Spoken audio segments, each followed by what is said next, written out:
Magkano withdraw mo? 2,000? 2,000. Ay.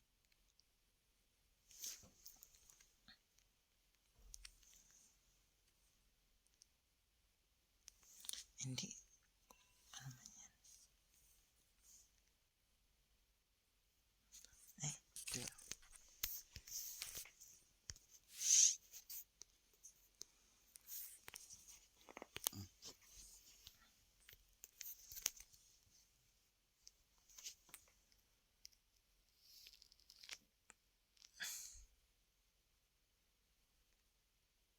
$35 USDT.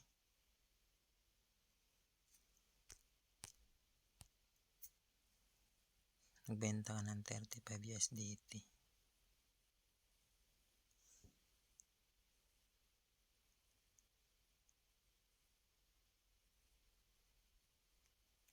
$38. Hindi na pinaka-maximum yan. Okay lang. Ano? O sige, go. I-market order natin para mabilis mabenta.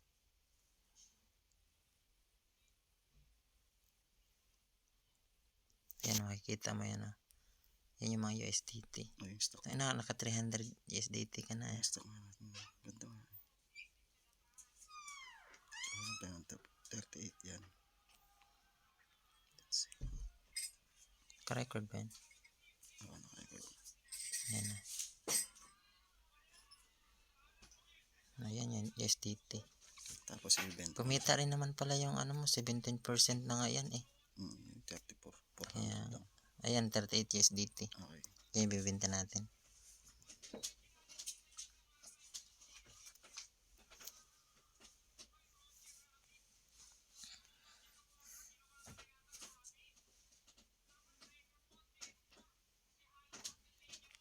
P2P.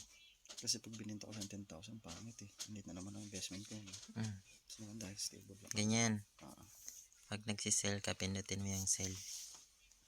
Tapos, ang tawag dito, yung payment, Gcash mo. Kaso mag-a-apply ka pa dito ng, ay, wait lang. Ito mayroon kasi 1,000 pababa. Kaso ang mura, 46 yung bintahan. Pag 10K pataas kasi 56 pataas yung price ng mabibenta mo ng mahal ba? Ito 1,000. Ito 100 to ano 55, 40. Yan o, ganyan na 10,000. 55. Ang ano dito, profile, payment, mag-a-add ka muna ng payment mo dito.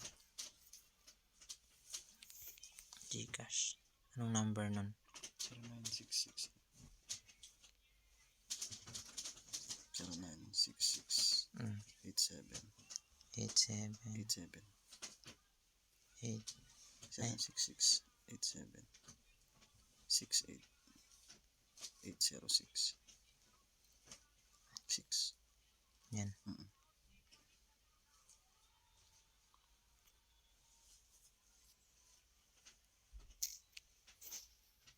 Yan. Yan, okay na yan. Yan lang yung payment mo. Oo, bangko rin. Kasi hindi ko makabisado yung account ko. Sa bangko. Kaya mo na. Okay na yan. Tapos punta ka dito sa sell. 5,000. Malaki talaga. 5,000 to ano. Hindi, mababa tayo. Mas mabilis bilhin yan. Hindi. Dapat mas mataas. Ay, ganun. 55. Hanap tayo. Ito 55. May mga ano kasi ito eh. May mga ang tawag dun. Kahit 55 lang tayo. Oh, yan 55. Tapos kung ay magkano nga yun ibibenta natin? 35 USDT, 38. Bibili siya ng ay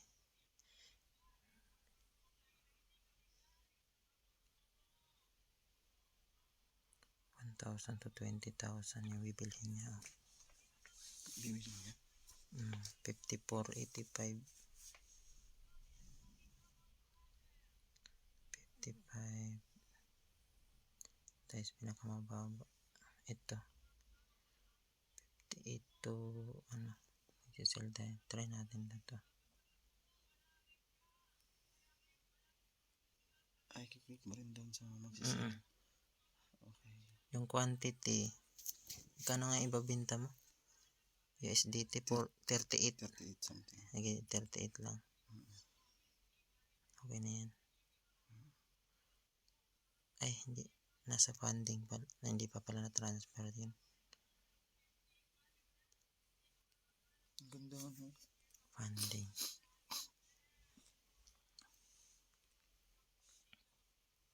From trading to funding. Max. Yan. Yan. Trading the funding, yun. Tapos, yun punta ka dun sa ano. P2P ulit. P2P. Diyan sa sale. Hindi, mga malalaki talaga. 55.71. Tsaka ano yan. Tsaka kung gagawin yan. Pag tumaas ulit yung stock, yung pera natin dyan. Ito, 1,000 to ano. Yun nga yung kanina. Ito, pwede to. Ganun lang pala. Kiklik. 38 USDT. Yan. Tapos, ang price niyan 1,000 ano. 100. Ayan. Sell mo yan. Ganyan. Tapos mag-uusap kayo dyan.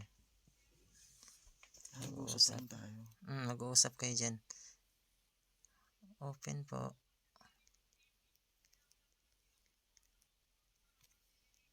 Ganun din yun. Ganyan lang yan. Hello. Yan, nag-reply.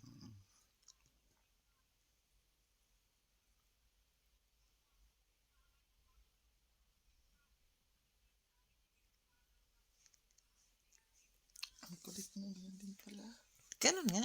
Same lang. Tingnan mo pag na-send niya yan sa ano, Gcash, ano yan. Ang ganda. Parehas lang rin pala. Parehas nga.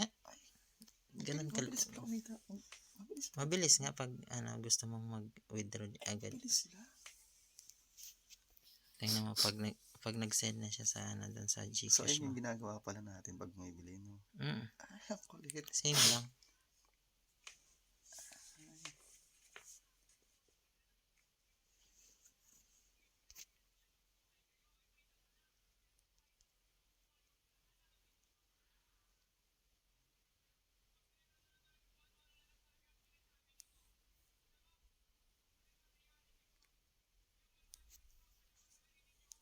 Tapos magno-notification yan pag na-send na niya.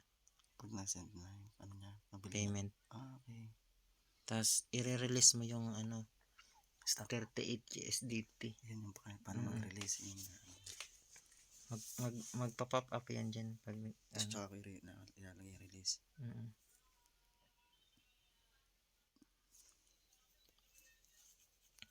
Nag-notification ba ito yung Gcash mo? Hindi, wala sa akin eh. Nandun sa ano eh. Ay, pag nakaka-receive ako. Ano, pero pangalan mo yun ha? Pangalan ko yun. Pwede naman natin check sa Gcash eh. Rekta.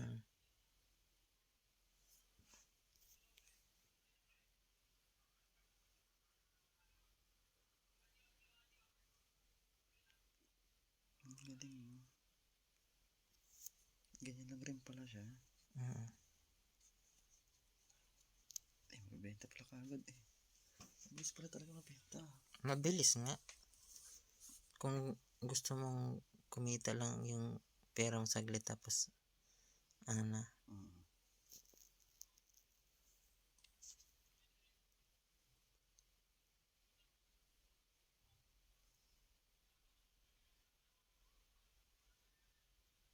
Nagkamali ka nga, nabalik nga, di ba?